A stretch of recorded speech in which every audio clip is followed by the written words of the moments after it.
My name is Kyle Zagrodzky, and I am the president and founder of Go Figure Club Management Software Company. We've been in business since 1997, and I originally got my start not in the club management software business. I was actually a club owner.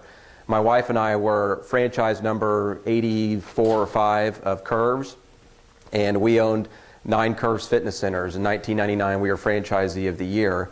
And started this company because at the time there was nothing out there, no software for smaller size clubs that we could afford. We couldn't justify it for a small boutique gym like a Curves, and so we designed it from there.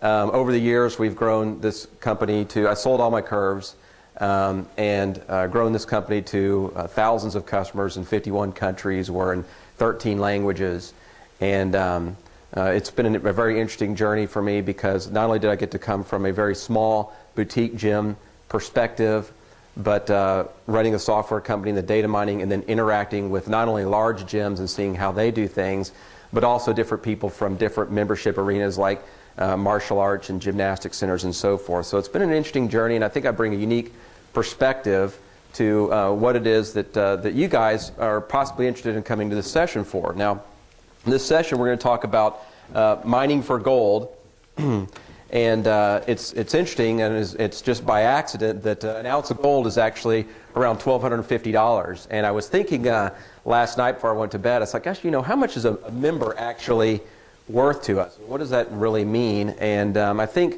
a member is between $500 and $2,000 a year to a club, and you take the average, you write about $1,200, about an ounce of gold. So just by accident, mining for gold, a member represents about the cost of an ounce of gold to a club per year. And so I thought, oh, that's kind of cool, kind of nice that we decided to name the presentation that after all. I wanted to ask everybody before we really dig into this, anybody know who Ray Wilson is? Anybody heard of Ray Wilson? How about Jack LaLanne? Okay, a lot of people have heard of Jack LaLanne. Jack LaLanne is kind of like the founder of fitness. If anybody knows anything about the fitness industry, he's kind of the guy that started it all. And Ray Wilson is actually cut from the same fabric. He comes from the same ilk as Jack LaLanne does, about the same age. I think they're both 3 days older than dirt. They're about 90 years old. Both of them are still in just fantastic shape. I've met both of them. Ray Wilson is actually the father of the auto-recurring EFT payment in health clubs. He started a chain of health clubs in California and grew the chain to, I think it was 80 or 100 chains, and it's selling the chain for like $80 or $90 million, and now lives in like a 20,000 square foot house on a hill in San Diego. And guy's got biceps like this, and just unbelievably fit. He's an interesting character. One of the things that he understood about a member was not only did he see the value of a member differently than a lot of other clubs did at the time, because he saw it as a member as a financial vehicle. And he was able to communicate what that meant in terms of value to banks and financial institutions, and they bought that paper, and because he was able to translate what that member actually meant in terms of value to the banks, that he was able to sell the clubs for so much, because it was no longer a health club member that paid a certain amount. Now he got multiples associated to his health club that he would have never otherwise had. And so one of the values that he brought to understanding this business for all of us is that he created multiples, an auto-recurring membership payment, and ultimately an exit strategy for his club. And I think that one of the things that we have to do now that we're able to do so much more with a member and extract multiple streams of income, that if we could create stability and extra income per member, that we could actually increase that multiple. And I'll show you a little bit about how we're going to do that later on, but also always keeping in mind your exit strategy. And I think that in a business, if you're never thinking about your exit strategy, that you're not really thinking about your business in the right way. And it may not mean that you ever want to leave your industry or your club or your business, but if you're thinking about your exit strategy, what you're thinking about is, what value does a member have to the club? Am I always pursuing a value, and can I communicate that value to a buyer? And again, that's not really the purpose of what I'm talking about today, but I think it's an effective thing to keep in the back of our mind as business people, and we're trying to bring value to our position in the club. So whether you're a club owner or a manager or a personal trainer, you're always got to be thinking about what value do you deliver, because I think that also increases our value as individuals.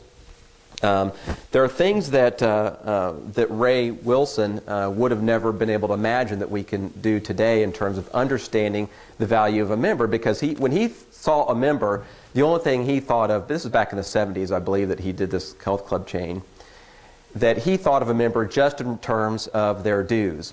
But when we think about now, like, what does a member mean to us, we think of, okay, it's personal training, it's these, if we have a service, like a salon, they might buy a massage, or they could buy some other products, protein shakes. If you have a cafe, there's all kinds of things they buy, so it's not just their dues. We could expand that in so many more areas. And if we could define it, we could say, okay, I've got a member in this age bracket, in this income range, and there is a statistical probability that this person is going to buy these range of services over a year, and I could prove that out over time. I increased the multiple values of my club substantially because I could communicate that to somebody a lot differently now. So if I had just a member that was paying a recurring dues and I had nothing more to offer, nothing more to communicate, a person who was 20 years old, a person that was 40 years old, and a person that was 60 years old has no different value to my club or to anybody else who might be interested in my facility or a partner than they're all the same. However, if I've got somebody who's 40, who's at the prime earning potential in their life, 40 to 50 years old, and they're buying services in their club and they have a family, and I could communicate that, I could say, okay, look, I've got a membership base here of which 40% is between the age of 40 and 50, and these people are buying these services, and if I get one of these people in the club, there's like a 50% greater chance that I'm going to be able to double what that person brings to the club. And because I've got 50% of those members in my club are within that range, now I've increased the value of my club substantially, and I bring more money into the club. So because when you go down to actually value a business, you're not actually just looking at, you look at things on multiples. And so different businesses value things differently. Like an alarm company will value a person like an ADT Security. They'll value a customer at like a multiple higher than a health club. Because when a person goes and buys an ADT alarm system, they don't get rid of it. I mean, they keep that alarm system for a very long time, and there's not a lot of fluctuation. The bad thing about ADT is once you get the customer, they can't really upsell and expand on that too much.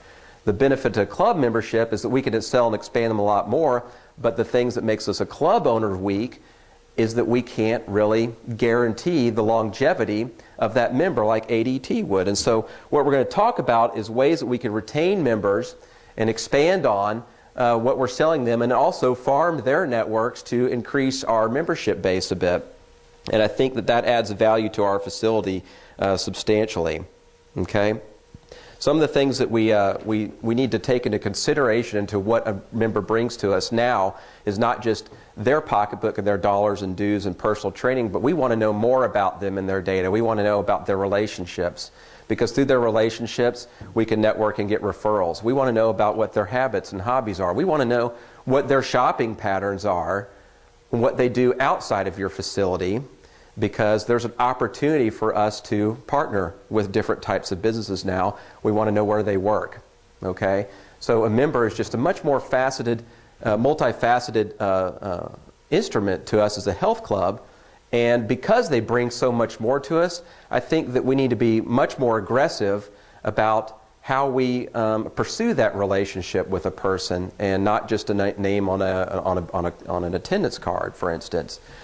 I was a member at Lifetime Fitness for a while. You wouldn't be able to tell that by looking at my physique, but I actually was a member of a gym before I moved.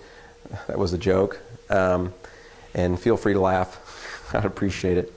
Anyway, I walked in that club every day for a long time, and no one ever referred to me by name. Okay. Now that didn't matter to me too much. You know, I'm a guy, and men are a little bit different than women. And we're going to go work out if we feel like going and working out. But at the same time, I had a friend of mine who was a software developer, and he paid like 3 times as much of the membership dues as his club than I did at my club. And I said, well, why don't you work at my club? I mean, Lifetime Fitness has everything. They're awesome. They got all these cool things. And then he says, no, I don't want to go there. He goes, I go to the club downtown. It's a little bit more exclusive. And I was like, yeah, but I've been in that club. It's disgusting. He says, you know what? They know my name. Everybody there knows my name. And for him, he really did appreciate the relationship component, and so he was going to stay at that club. Now, the interesting thing, and because I know the club he was going to, I guarantee they weren't doing anything. They weren't leveraging his relationship to the extent that they could have, but I thought that it was interesting that they did understand one thing, that the first thing you have to be able to do is keep the customer before you can really take advantage of everything else a member could actually bring to your facility. So I want to go ahead and talk a little bit further about how we increase our membership, and we use the data to do that, but keeping them longer, and a couple other things here. A member, not only does it bring us in the revenue that we need, but a member represents a few things to us. We can get more members from a member. We can increase more dollars per member, and we could keep them longer, and then of course create partnerships through their networks. And you guys, who here isn't on Facebook? Okay, who here doesn't want to be on Facebook, but they are? Okay, I was fascinated by Facebook, and I got on it a couple years ago, not because I was out there wanting to network or anything like that. My very first friend on Facebook was my technical support manager standing in the back, Batul, and I think she was my only friend on Facebook for about a year. She's like, "You don't know anybody?" I'm like, "I don't know how to use Facebook. I don't know what it's about." But one of the things that I realized about it over time was that people don't give up their Facebook accounts. And Google is actually very afraid of Facebook because they can't do networking on it. They can't search on it. And they realize it's a huge source of ad revenue, because I've realized now of the relationships that I have and the old relationships that I've reconnected with, that I'll never get rid of my Facebook page. And so it represents an interesting opportunity for you guys, because I was actually reading an email from a club owner the other day on one of these club chat groups that I monitor.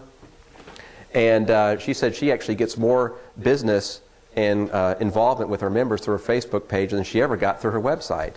She's like, "I don't even want to update my website anymore. I wonder whether I should even keep it." Now, she's going to keep it because people find the club that way. But once they're a member, she actually uses Facebook to maintain that community.